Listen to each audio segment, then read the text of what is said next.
Olá, tudo bem? Como vocês estão? Espero que estejam bem. Bom, eu sou o Murilo, professor de Química, e hoje a nossa aula é sobre ligações e compostos metálicos. Temos como objetivo mostrar a importância dos metais na nossa sociedade, desde o passado até o presente, explicar os modelos e as teorias sobre os metais, a importância das ligas metálicas e as propriedades que tornam os metais tão importantes para a gente. Então, iniciemos. Bom, para a nossa sociedade, os metais fizeram grande revolução para nós.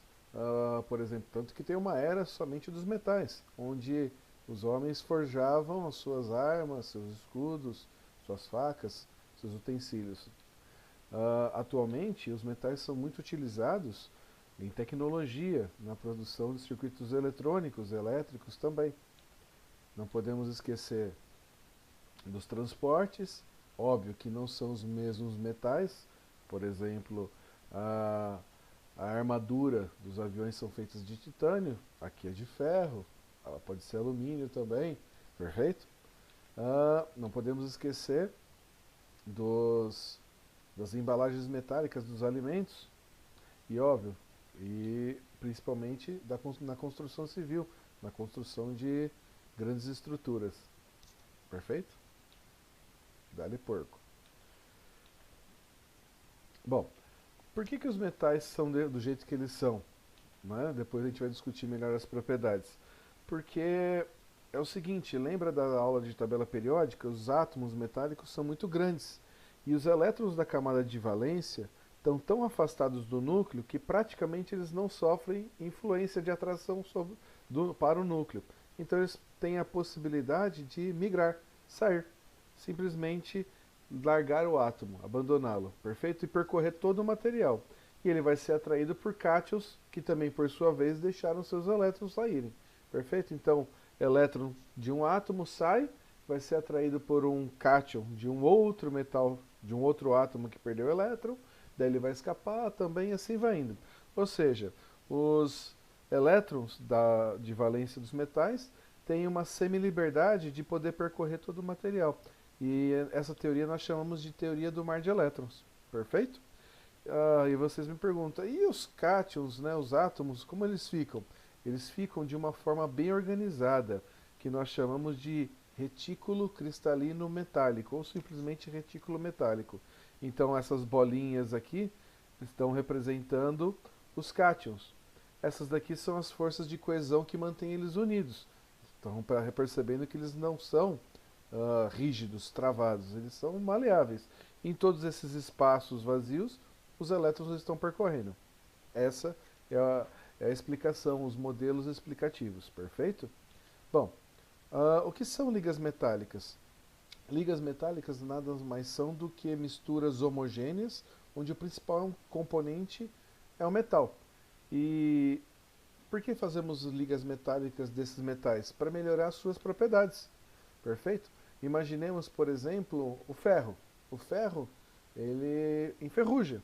Se eu misturo fazer uma liga metálica dele com carbono e níquel, eu posso promover esse ferro a melhorar essa propriedade dele. Nós chamamos isso de aço inoxidável, ou seja, ele não enferruja com muita facilidade.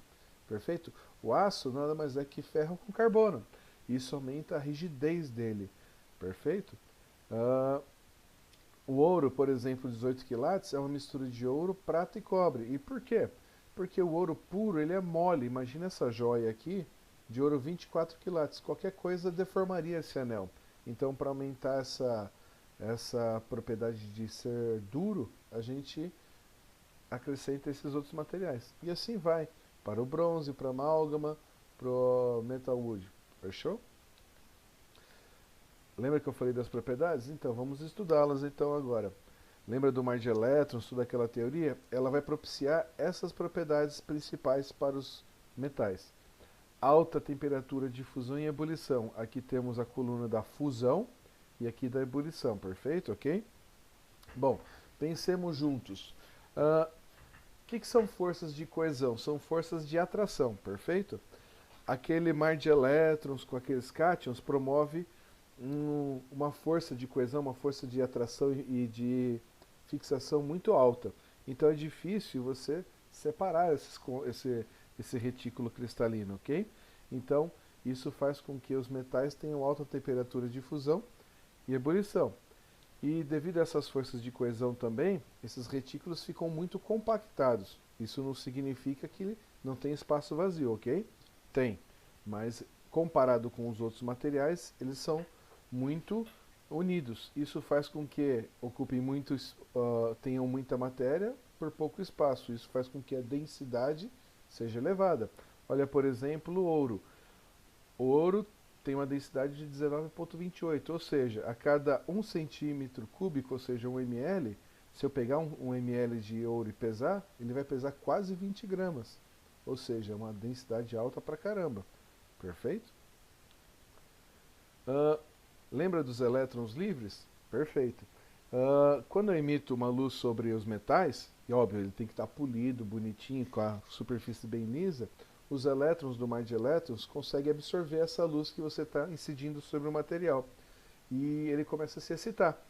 E quando ele voltar para o estado fundamental dele, ele devolve essa energia na forma de luz. E que promove para a gente o brilho. Beleza? Modelo de Bohr, ok? Vamos lá. Os elétrons não estão livres e eles estão percorrendo o material aleatoriamente. Quando eu crio um potencial elétrico, ou seja, crio um polo negativo aqui e um positivo aqui, elétrons que não estavam no material começam a entrar no material e cargas iguais se repelem, ou seja, esse polo negativo direciona o sentido dos elétrons. Então, esses elétrons vão sair do material e outros estão chegando também. Ou seja, isso faz com que os elétrons direcionem o seu sentido de percorrer o material, ok? Condutividade térmica é mais ou menos o seguinte: eu tenho uma fonte de calor que faz os elétrons do mar de elétrons se excitarem, ficarem mais agitados. Lembra? Corpo de maior calor, com mais agitado, transfere calor para o menos agitado. É a lei zero da termodinâmica, vou repetir. Corpos muito quentes transferem calor para corpos menos quentes, ok? Então, o que vai acontecer depois de um tempo? A agitação dos elétrons do mar de elétrons vai ficar igual. Isso vai fazer com que todo o material se agite, fazendo a temperatura desse material aumentar em toda a sua extensão. Perfeito? O que é a maleabilidade? É a facilidade de fazer o metal, no caso nosso, né, ser transformado em lâminas. Lembra que eu falei que os retículos cristalinos não são rígidos, a coesão dele? Eles se mexem? Perfeito. E tem espaço. Então, esses átomos esses cátions, né, conseguem se reorganizar, se espalhando, por exemplo, para fazer lâminas, ou se compactando um pouco mais, para se transformar em fios finos. Perfeito?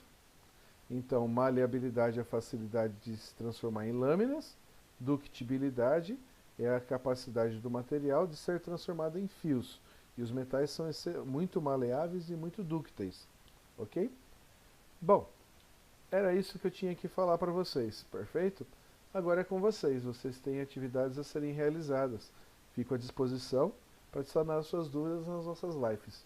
Um beijão, fique com Deus e até breve. Ok? É nóis.